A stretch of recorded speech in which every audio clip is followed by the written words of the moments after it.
The year was 1617, a year that would mark a significant turning point in the history of the Ottoman Empire. The Ottoman Empire, a vast realm stretching across 3 continents, was in turmoil. Its territories spanned from the deserts of Arabia to the plains of Hungary, and from the shores of North Africa to the mountains of Persia. This immense empire, once a beacon of stability and power, was now facing internal strife and external threats. Sultan Ahmed I, a ruler of keen mind and ambitious spirit, lay dead at the young age of 27. His reign, though short, had been marked by efforts to consolidate power and bring about reforms. His sudden demise left a vacuum that many feared could lead to chaos. His sudden demise sent shockwaves through the empire. The court, once a place of order and protocol, was now a scene of confusion and panic. Officials who had once been confident in their positions now found themselves uncertain of their future. The line of succession, usually a clear path, became muddled. The death of Sultan Ahmed I, without a clear heir, led to intense debates and power struggles among the court officials. The once clear and unchallenged line of succession was now a source of contention and intrigue.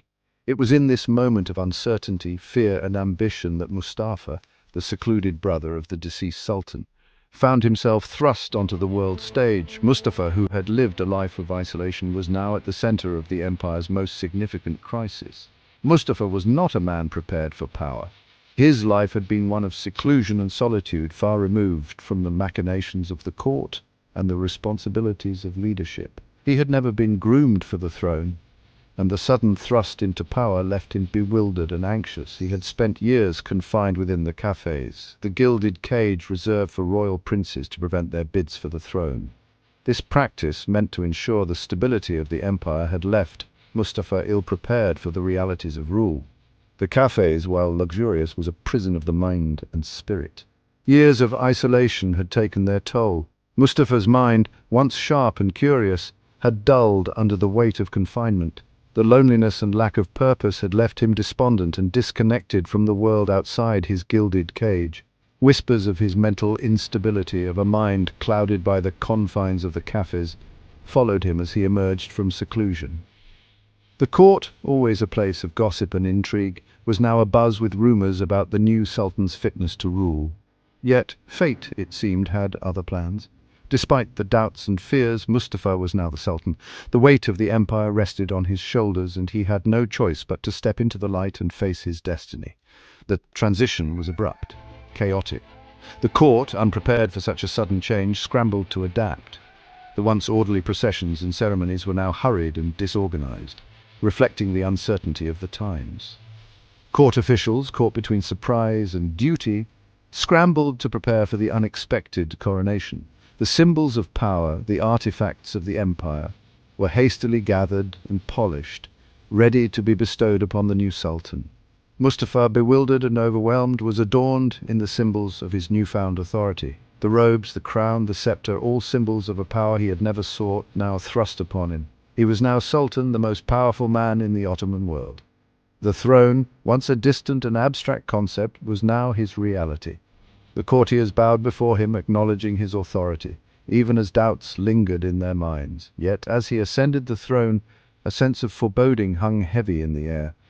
The empire, already in turmoil, now faced an uncertain future under a reluctant and unprepared ruler.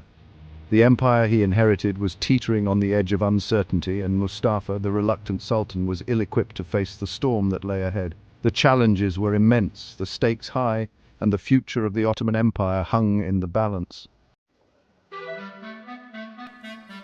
The Ottoman Empire of 1617 was a realm of contrasts. It was a vast and diverse empire, stretching across 3 continents, encompassing a multitude of cultures, languages, and religions. The empire was a melting pot where East met West, and where the ancient traditions of the Middle East blended with the innovations of Europe. It was a time of great power and prosperity, with the empire's coffers filled with the wealth of its vast territories.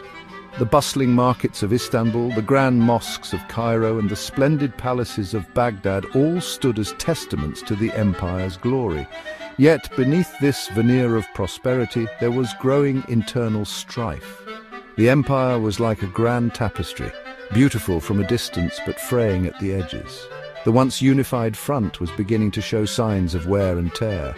The empire had reached its territorial zenith under Suleiman the Magnificent a century earlier. His reign was marked by significant military conquests and cultural achievements, which had expanded the empire's borders and solidified its power. Its reach extended from the gates of Vienna to the Persian Gulf, encompassing a vast and diverse array of peoples and lands. From the Crimea to the sands of North Africa, the empire's influence was felt far and wide. It was a realm where different cultures coexisted, often uneasily under the rule of the Sultan. This vast empire was a tapestry of cultures, languages and religions, all held together by the might of the Ottoman army and the authority of the Sultan. The Sultan was seen as the protector of Islam and the upholder of justice, a figure who commanded both fear and respect. The Ottoman army, with its elite janissaries, was the backbone of the empire's power. These soldiers were feared and respected across the empire, their loyalty to the Sultan unquestioned. Yet beneath the veneer of power, cracks were beginning to show. The once mighty empire was starting to falter under the weight of its own complexities. Corruption was rife within the administration. Officials who were supposed to uphold the law were instead lining their own pockets, and the once efficient bureaucracy was becoming increasingly bogged down by graft and inefficiency.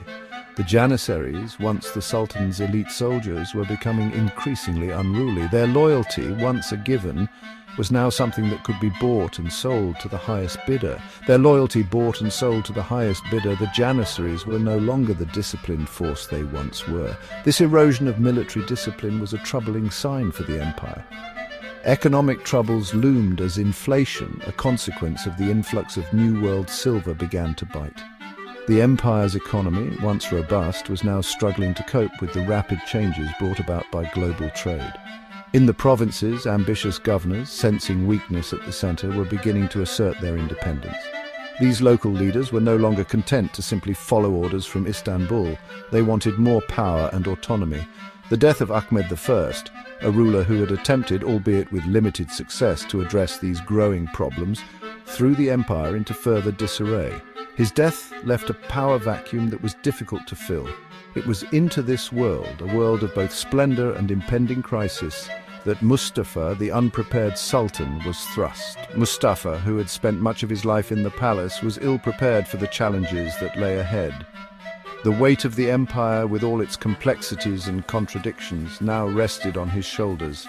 Mustafa faced the daunting task of holding together an empire that was beginning to unravel at the seams. The question was, could he bear it? The fate of the Ottoman Empire hung in the balance, and the actions of this untested sultan would determine its future. From the moment Mustafa stepped out of the cafes, a place of isolation and confinement, and into the public eye, whispers followed him like shadows. The cafes, a secluded part of the palace where potential heirs were kept to prevent power struggles, had been his home for many years. This isolation, intended to protect the throne, had profound effects on those who endured it. As Mustafa emerged, the palace corridors buzzed with hushed conversations. Courtiers and servants alike speculated about the new sultan, their voices low but their curiosity high. Whispers followed him like shadows, a constant reminder of the scrutiny he was under.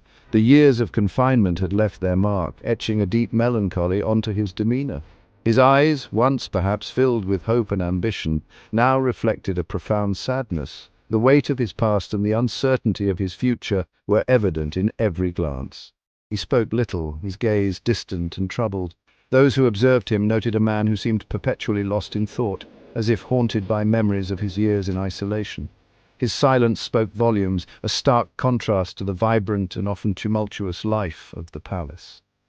Rumors of his mental state spread through the palace like wildfire, each retelling adding fuel to the flames of speculation.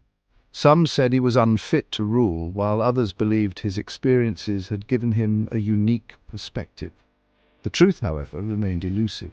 Some whispered of hallucinations, of visions that haunted the Sultan's waking hours.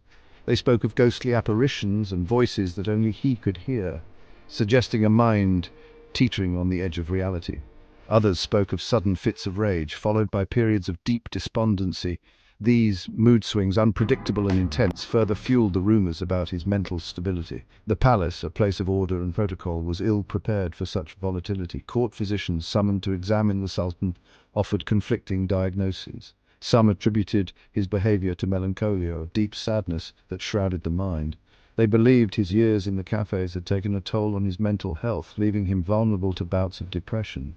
Melancholia, they said, was a common affliction among those who had endured prolonged isolation. It was a darkness that could consume even the strongest of minds, leaving them in a perpetual state of sorrow. Others whispered of more sinister ailments, of madness that lurked beneath the surface, threatening to consume the Sultan entirely. They spoke of a hereditary curse, a madness that had plagued his family for generations. The truth, shrouded in the secrecy of the palace walls, remains elusive. The palace, with its shadowy corridors and secretive chambers, was a place where rumors thrived and truth was often obscured. What is certain is that Mustafa's mental state, whether a consequence of his confinement or a pre-existing condition aggravated by his sudden rise to power, cast a long shadow over his reign. His troubled mind influenced his decisions, his interactions, and ultimately his legacy. It made him unpredictable, susceptible to influence from those around him. Advisors and courtiers, sensing his vulnerability, sought to sway his decisions to their advantage. The balance of power within the palace shifted constantly as different factions vied for control. It also made him vulnerable, a target for ambitious courtiers eager to exploit his weaknesses for their own gain. Plots and schemes became commonplace as those around him sought to manipulate the Sultan for their own ends. In the end, Mustafa's reign was marked by uncertainty and intrigue, a testament to the enduring impact of his years in the cafes.